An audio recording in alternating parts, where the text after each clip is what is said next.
जय हिंद बच्चों। Class 11th physics का जो एनसीईआरटी एक्सरसाइज सॉल्यूशन का ये तीसरा वीडियो है। इस क्लास में आपका स्वागत है बच्चों। यह एनसीईआरटी सॉल्यूशन आप लोगों के एग्जाम के साथ साथ सीबीएसई और स्टेट बोर्ड के साथ साथ आपका ये जो क्वेश्चंस होंगे वो नीट और जेईई के एग्जाम के लिए बहुत इंपॉर्टेंट क्वेश्चन है। तो हम स्टार्ट करते हैं यूनिट एंड मेजरमेंट का चैप्टर का एक्सरसाइज सॉल्यूशन। हमने पिछली क्लास में, जो कि मैं आपको डिस्क्रिप्शन बॉक्स में हर एक इसकी लिंक दे दूंगा, तो ये पिछली क्लास में हमने एग्जाम्पल्स के साथ साथ दो क्वेश्चन को हमने सॉल्व किया था, जो कि फिल इन द ब्लैंक्स था, एनसीईआरटी का एक्सरसाइज सॉल्यूशन था।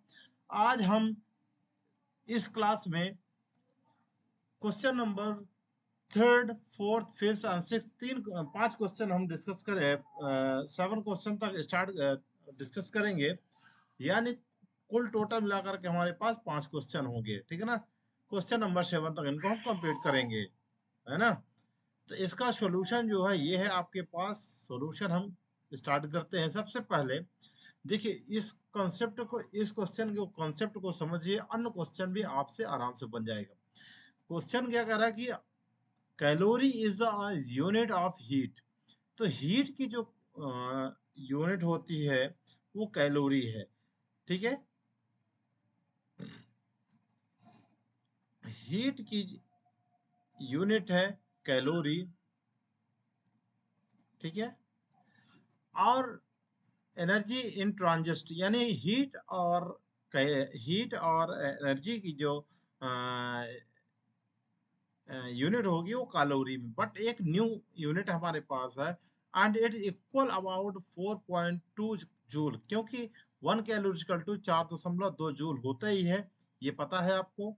1 कैलोरी होता है 1 कैलोरी 4.2 जूल, ये होता है। तो इसमें हमें देखना है कि 1 जूल ये दिया है, 1 जूल दिया है 1 किलोग्राम मीटर का स्क्वायर और सेकंड -2 का स्क्वायर। ठीक है, ये दिया हुआ है हमारे पास। And suppose we I employ a system of unit in which unit of mass equal alpha. देखिए, तो इसी में इसका जो यूनिट है, मास की यूनिट दिया है, मास की यूनिट है, मास का जो यूनिट है, एक मतलब पहली यूनिट दी है मास की, वो कितनी दी है, अल्फा किलोग्राम, अल्फा केजी।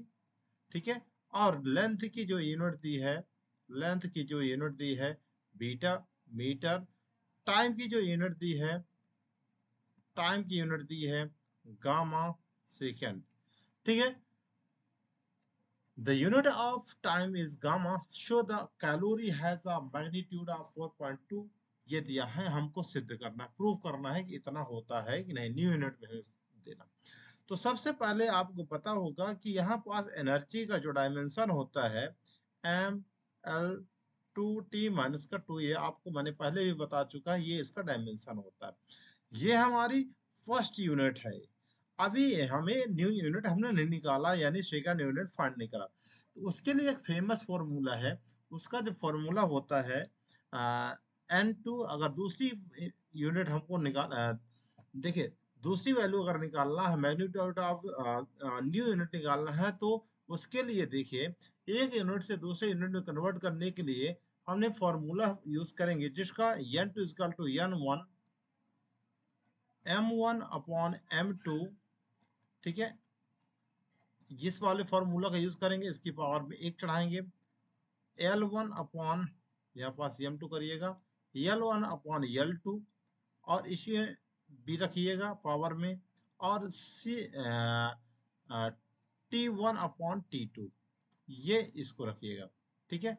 यहाँ पास पावर C, चूंकि यहाँ पता है, आपको दिख रहा होगा कि यहाँ पास जो पावर चढ़ी है इसी में, तो A की पावर है इसमें यहाँ पास 1, तो यहाँ पास 1 होगा। B की पावर में हम इसको यूज करेंगे 2, और C की पावर में हम यूज करेंगे -2, ये हो जाएगा। ठीक है। तो सबसे पहले हमें दिया हुआ है N2, हमें फाइंड करना है। N2 तो यहाँ पास देखिए 1 जूल 1 किलोग्राम मीटर स्क्वायर पर सेकेंड स्क्वायर, ये दिया हुआ है। तो इसी में यहाँ पास ये 1 जूल का वैल्यू दिया है, तो 1 जूल को यहाँ रख देंगे तो 4.2 1 कैलोरी का मान पता चल जाएगा, यानी इनिशियली। तो इसी को हम कह सकते हैं यहाँ पास, इसको अगर रखना चाहें तो 1 कैलोरी मैं यहाँ पास लिख सकता हूँ कि यहाँ पास थोड़ा सा इसको और नीचे कर लेते हैं हम।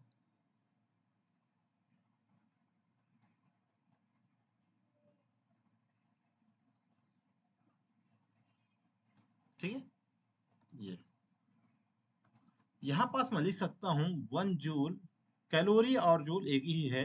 तो देखिए, तो यहाँ पास 1 कैलोरी इक्वल टू हो जाएगा, ये 1 जूल का वैल्यू वहाँ पास पुट कर देंगे तो 1 कैलोरी इक्वल टू हो जाएगा माय डियर बच्चों 4.2 किलोग्राम मीटर का स्क्वायर पर सेकंड स्क्वायर। ये देखिए यहाँ पास ये जो किलोग्राम मीटर स्क्वायर पर सेकंड स्क्वायर है, यहाँ पास ये जो यूनिट दी हुई है उसी का यूनिट यहाँ पास ये मास की यूनिट है, ये लेंथ की यूनिट है और ये टाइम की यूनिट है। तो यहाँ पास जो ये n इक्वल टू दिया है ना, ये n2 है हमारा, यहाँ पास 4.2 n1 सॉरी, ये हमारा क्या है n1 है। ठीक है, तो यहाँ ये n1 हुआ, तो हम क्या करेंगे n1 4.2 यहाँ रखेंगे। अब ये जो लिया है मास का, तो मास का देखिए, तो ये क्या है, ये मास का कब दिया है, सेकंड यूनिट के रूप में इसको यूज करा है। इसको किसके रूप में यूज करा है, ये वाले मास को सेकंड यूनिट के रूप में यूज करा है। ठीक है ना, इस मास को किसकी यूनिट के रूप में, सेकंड यूनिट के रूप में यूज करा है, ये हुआ सेकंड यूनिट के रूप में लिया है। तो देखिए यहाँ पास ये m1 है, किलोग्राम की जगह देखिए ये 1 केजी है ना, 1 केजी मीटर के स्क्वायर और सेकंड का स्क्वायर, तो ये उसमें है। तो तो इसमें बोला गया है कि जो मास का मास का जो वैल्यू है अल्फा केजी है। देखिए यहाँ पास, क्योंकि यहाँ पास m1 m2 और m3, m1 m2 m1, ये जो वैल्यू दिया है हमारे पास, यानी यहाँ पास हम इसको लिख देते हैं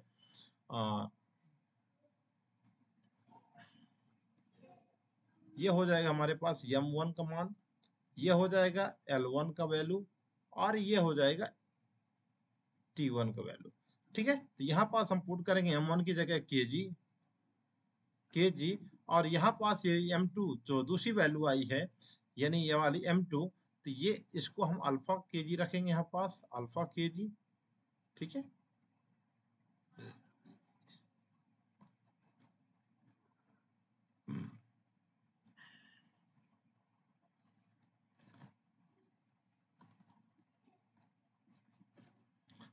फिर इसके बाद देखिए यहाँ पास ए की वैल्यू पुट करते हैं। यहाँ पास ए में हमें क्या मिला है, यहाँ पास एक में 1 है, यहाँ भी हम यहाँ से भी आइडेंटिफाई कर सकते हैं, केजी में 1 है, तो या चाहे यहाँ से हम आइडेंटिफाई करें ABC, इसका वैल्यू 1 है।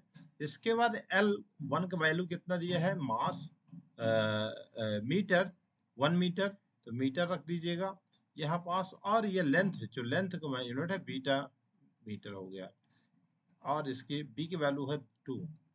और यहाँ पास T1 इसका 2 रखा है, T1 यानी सेकेंड, तो सेकेंड आ जाएगा और यहाँ पास गामा सेकेंड हो जाएगा। ठीक है ना, इसकी पावर में चढ़ा देना -2।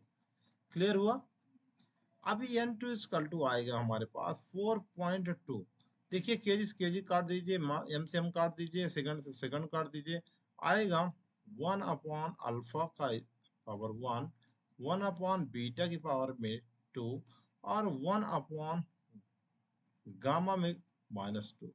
इसको सिस्टमैटिक लिखेंगे, n2 इक्वल टू आ जाएगा 4.2 अल्फा की पावर -1 बीटा की पावर -2, ये ऊपर चला जाएगा। देखिए, तो ये जब ऊपर जाएगा तो बीटा की पावर -1 यानी 2 यहाँ आ जाएगा। ठीक है ना, और गामा के पावर में -1 और 2 को मल्टीप्लाई हो जाएगा, तो ये आ जाएगा ऊपर, मतलब मल्टीप्लाई हो जाएगा इसका, तो गामा के पावर में आ जाएगा माइनस का, कि माइनस माइनस प्लस हो जाएगा तो ये 2 आ जाएगा। ठीक है ना, ये आपका आंसर आ गया। ठीक है, इस प्रकार से इसको हम निकालेंगे। ठीक है, अगला क्वेश्चन है, Explain this statement clearly. To call a dimension quantities large or small is meaningless without specifying a standard for comparison. हमको क्या करना है, लार्ज और स्मॉल क्वांटिटी में इसको क्या करना है, कंपैरिजन करना है और स्पेसिफाई करना है कि कंपैरिजन करके, विदाउट कंपैरिजन करे बताना है कि ये meaningless without स्पेसिफिंग a standard for comparison. इसको विदाउट कंपैरिजन करे बताना है। इन view of this in view of this refrain for the following statement where necessary।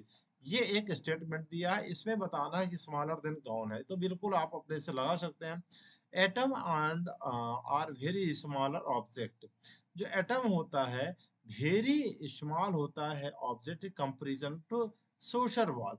जैसे कि एक बॉल ले ले, एक ऑब्जेक्ट के रूप में एक बॉल ले ले, बॉल की अपेक्षा में देखा जाए, बॉल की अपेक्षा में देखा जाए, एटम आर वेरी स्मॉल। एक ऑब्जेक्ट अगर ले लें, कोई बॉल ले लें, और बॉल के अपेक्षा में देखा जाए तो एटम बहुत स्मॉल है, छोटा है, ठीक है ना। A jet plane move with greater speed. देखिए किससे जेट प्लेन हो सकता है, तो जेट प्लेन होता है एरोप्लेन से। स्पीड हो सकता है, ज्यादा स्पीड जा सकता है, या बाइसिकल से भी ज्यादा स्पीड जा सकता है। बाइसिकल छोट बहुत धीरे धीरे चलती है, ठीक है ना। भाई ये क्वांटिटी तो सेम है, दोनों चलती ही है, ये डिस्टेंस में दोनों चलती हैं, बट बाइसिकल की अपेक्षा जेट प्लेन बहुत ज्यादा ग्रेटर देन स्पीड होता है, राइट। अगला सी ऑप्शन है हमारे पास, the mass of Jupiter is very large. ठीक है ना, अर्थ की अपेक्षा देखा जाए तो जुपिटर का मास बहुत ज्यादा है। Mass of the Jupiter very large है compare to the mass of a basket. अर्थ के अनुसार देखा जाए तो उसमें भी जुपिटर है, बट क्रिकेट बॉल जो है वो भी गोल है।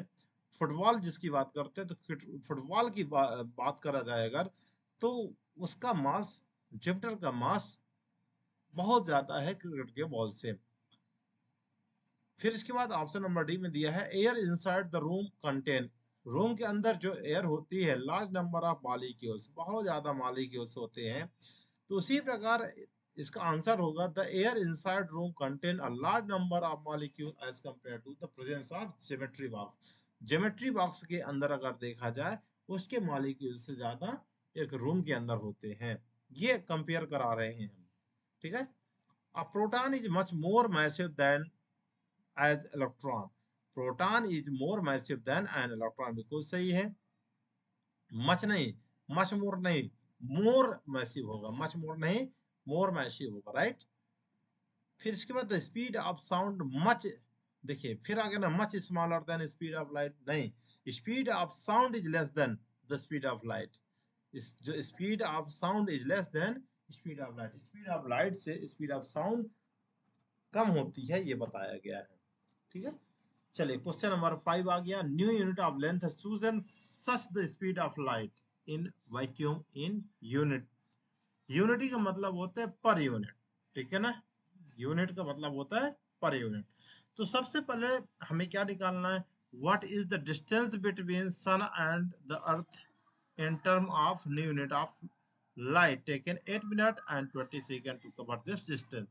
देखिए लेंथ का एक नया यूनिट चूज करना है, जो कि speed of light in vacuum. Vacuum का जो स्पीड ऑफ लाइट है वो कितना है, वैक्यूम ऑफ जो स्पीड ऑफ लाइट है एक यूनिट है, ये बताया गया है। जो unit of speed of light in vacuum में एक यूनिट है। तो what is the distance between sun and the earth is term new unit of light. जो टेक मतलब बताना है कि जो सोर्स से पृथ्वी तक जो लाइट आती है 8 मिनट एंड 20 सेकंड लगता है कवर द डिस्टेंस। तो आपको उसमें नए यूनिट के रूप में उसको कन्वर्ट करना है, तो कितने कितने उसमें लाइट को नीचे आने में कितने यूनिट लगेगा, यूनिट के रूप में कन्वर्ट करना है। चलिए सॉल्यूशन करें इसको। देखिए तो क्वेश्चन है डिस्टेंस बिटवीन,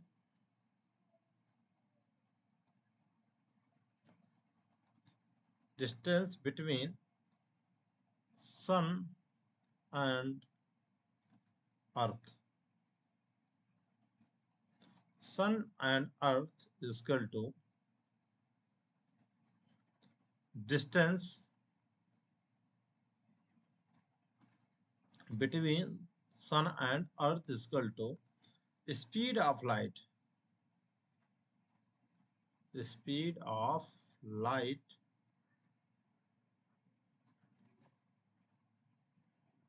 into, क्योंकि डिस्टेंस इक्वल टू होता है स्पीड इनटू टाइम, तो time taken, time to cover the distance into time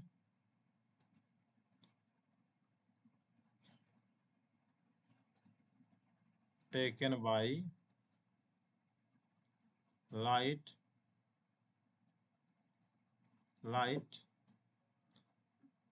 to cover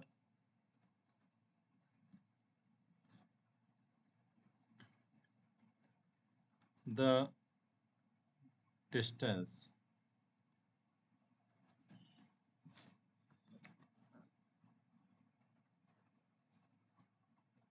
distance देखिए, तो ये distance between sun and earth इसका to speed of light and into time taken by light to cover the distance, तो distance equal to होता है speed into time. तो देखिए इसमें क्या करना है, डिस्टेंस इक्वल टू, तो स्पीड ऑफ लाइट कितना होती है ये पता होगा ही आपको।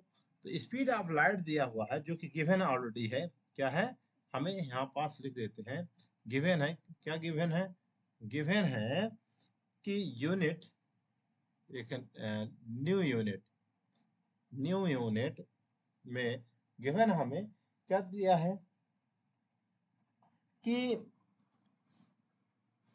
जो स्पीड ऑफ लाइट है वो कितना दिया है, स्पीड ऑफ लाइट है इन वैक्यूम 1 यूनिट, यानी यूनिटी का मतलब होता है 1 यूनिट, तो 1 यूनिट ये लिखा है, तो स्पीड ऑफ लाइट 1 यूनिट, कितना लिखा है, unit 1 unit into time taken कितना लिखा हुआ है 8 मिनट।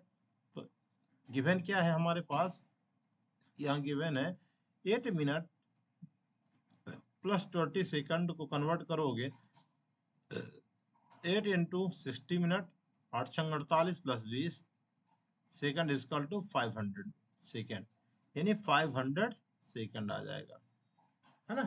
तो 500 सेकंड डिस्टेंस इजकल टू हो जाएगा,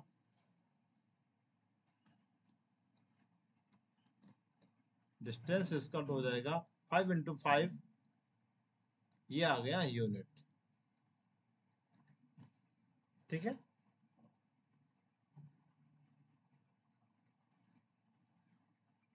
क्योंकि स्पीड ऑफ लाइट है 1 यूनिट में, ठीक है ना, 1 यूनिट में कितना हो जाएगा, इतना,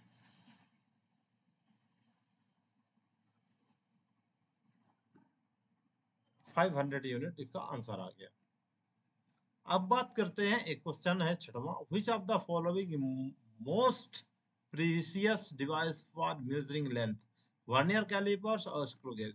तो वर्नियर कैलिपर्स के स्क्रू गेज सबसे पहले देखिए, ये क्या है, ये हमारा ये वर्नियर स्केल होता है, और ये जो बड़ा वाला होता है ना ये मेन स्केल होता है, मेन स्केल होता है। यहाँ पास ये स्क्रू गेज पैमाना होता है, ये सर्कुलर पैमाना होता है, ठीक है ना, इसका ये मेन पैमाना होता है स्क्रू गेज का, ये सर्कुलर स्केल होता है। इसमें सबसे पहले इसके लिए हम निकालेंगे वर्नियर कैलिपर्स के लिए लीस्ट काउंट कितना होता है। वर्नियर कैलिपर्स के लिए लीस्ट काउंट अगर देखा जाए तो जो मेन स्केल डिवाइडेशन है ना, मेन स्केल ये वाला इसका एक खाना, यानी इसका एक खाना लेंगे, यानी वैल्यू ऑफ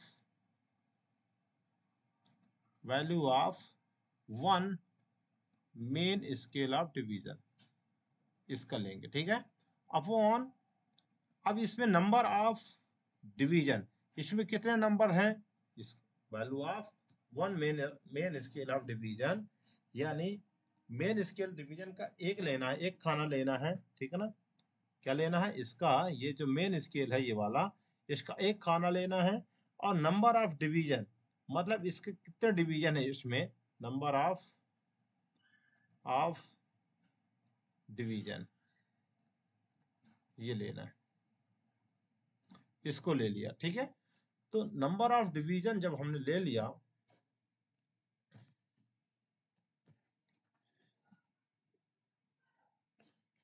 तो इसका अगर हमें निकालना है, फॉर्मूला से हम निकाल सकते हैं, ठीक है। फॉर एग्जाम्पल हमारे पास इसका वैल्यू ऑफ 0.1 सेंटीमीटर है, एक खाने की वैल्यू, नंबर ऑफ डिवीजन इसमें 100 है।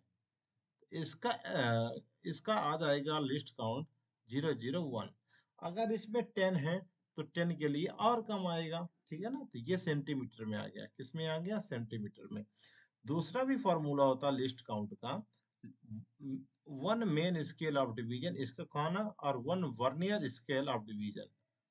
तो इसको अगर माइनस कर देते हो आप, जैसे कि मान लेते हैं वर्नियर स्केल जो होता है इसमें 10 खाने हैं, ठीक है ना। तो 10 खाने में इसका 1 खाना यानी 9/10 कर दो, 1 माइनस। तो इसका जब करोगे अब आपका आ जाएगा, इसका लिस्ट काउंट आ जाएगा, ठीक है, इस प्रकार से। अब आप बात करते इसके लिए, ठीक है।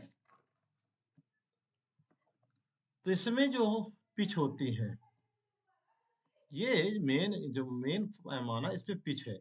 तो पिच अगर निकाला जाए तो पिच इक्वल टू होता है, पिच इक्वल टू, तो इसको डिवीजन, मतलब ये जो डिवीजन है इसके खानों की संख्या है, मतलब कितना डिवीजन है इसमें, मान लीजिए 1 2 3 4 5 10 है, तो इसमें division upon number of circular scale, number of division circular पैमाना, सर्कुलर स्केल, ये हम यूज करते हैं पिच की जगह, ठीक है। तो इसका लिस्ट काउंट होता है पिच अपॉन, पिच पहले निकाल लो डिवीजन से, फिर उसके नंबर ऑफ सर्कुलर स्केल, और पिच अपॉन होता है लिस्ट काउंट इक्वल टू होता है pitch upon number of circular scale, number of circular scale, division of number of, इसमें एन लिख देते सीधे डायरेक्ट से। ये पिच है, तो नंबर ऑफ डिवीजन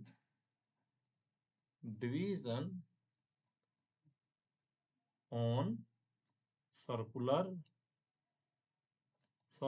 स्केल, ये इसको रख सकते हैं इसमें, है ना। ये लिस्ट काउंट है दोनों की, निकाल लिया। अब आते हैं क्वेश्चन नंबर ए में। अब 1 ईयर कैलिपर्स और 20 डिवीजन ऑफ स्लाइडिंग स्केल, देखिए तो डिवीजन कितने हैं इसमें, डिवीजन इसमें 1 ईयर कैलिपर्स में 20 डिवीजन है, ठीक है। तो सबसे पहले इसका लिस्ट काउंट निकालना है हमें। क्या निकालना है, फॉलोइंग मोस्ट प्रीसियस किससे पता चलता है, लिस्ट काउंट से। तो लिस्ट काउंट इसका तो हो जाएगा, देखिए तो 1 मिलीमीटर इसमें है, जैसे कि screw gauge, 1 year callipers of 20 division of sliding scale, 20 division है, तो मान लेते हैं एक डिवीजन, एक वैल्यू उसकी वर्नियर स्केल की होती है 0.1 सेंटीमीटर होती है, इसमें 20 का डिवाइड कर देना है, तो आ जाएगा, इसको 2 को भाग देंगे, 2 5 जटे नहीं, यानी 0.05 आएगा सेंटीमीटर में इसका आंसर, राइट, इस प्रकार से आएगा। इसके बाद बी वाला देखिए, screw gauge of pitch 1 millimetre and 100 division on the circular scale, तो least count is equal to, हमें पिच दिया है तो 1 mm अपॉन 100, सॉरी 100 हो गया, तो 1 mm को क्या लिखेंगे, 0.1 सेंटीमीटर, और ये आ जाएगा 100, तो इसको हम लिखेंगे 0.001 सेंटीमीटर, इसका लिस्ट काउंट आ गया। इसके बाद सी वाला दिया है, an optical instrument that can measure length to the within और वेवलेंथ ऑफ लाइट। जो वेवलेंथ ऑफ लाइट होता है ना, वो क्या होता है, वेवलेंथ ऑफ लाइट जो होता है ना, स्पीड ऑफ लाइट जो होता है वेवलेंथ का, वेवलेंथ ऑफ लाइट, वो रेड कलर के वेवलेंथ के बराबर होता है। जो इसका लिस्ट काउंट होता है, लिस्ट काउंट होता है वो वेवलेंथ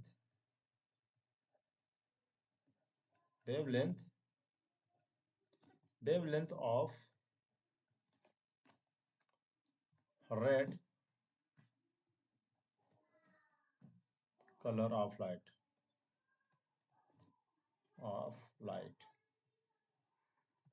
तो वेवलेंथ का रेड कलर का वेवलेंथ होता है 600, सॉरी 6000 एंगस्ट्रॉम, और ये 6000 एंगस्ट्रॉम इंटू 10⁻⁻10, ये 3 जीरो कट जाएंगे इसके साथ, तो आ जाएगा 6 इंटू 10⁻⁻7 मीटर, ठीक है ना, ये मीटर अगर लिस्ट काउंट, यानी optical instrument that can measure length to within a wavelength of light, wavelength of light का जो ऑप्टिकल इंस्ट्रूमेंट होता है वो कितना इंस्ट्रूमेंट करता है, 610⁻⁷ मीटर, इतना मेजरमेंट करता है। ठीक है, अगला क्वेश्चन स्टूडेंट, सातवां हमारा सॉल्यूशन इसका।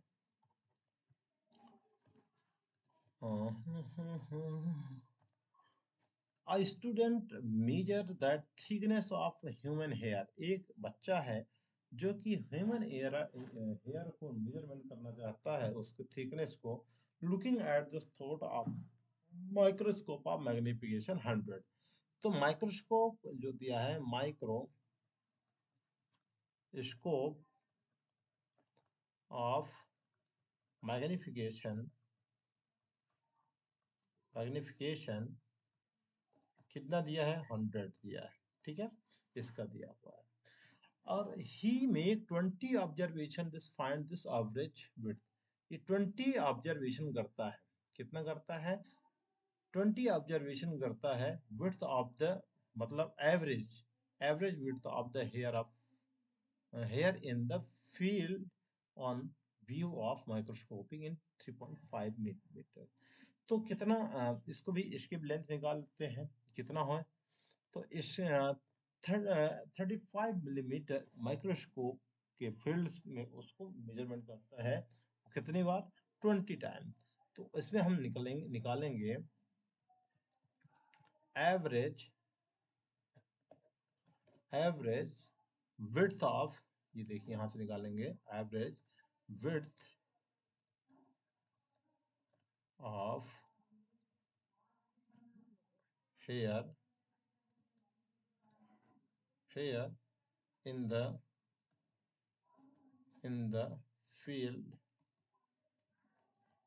field of view of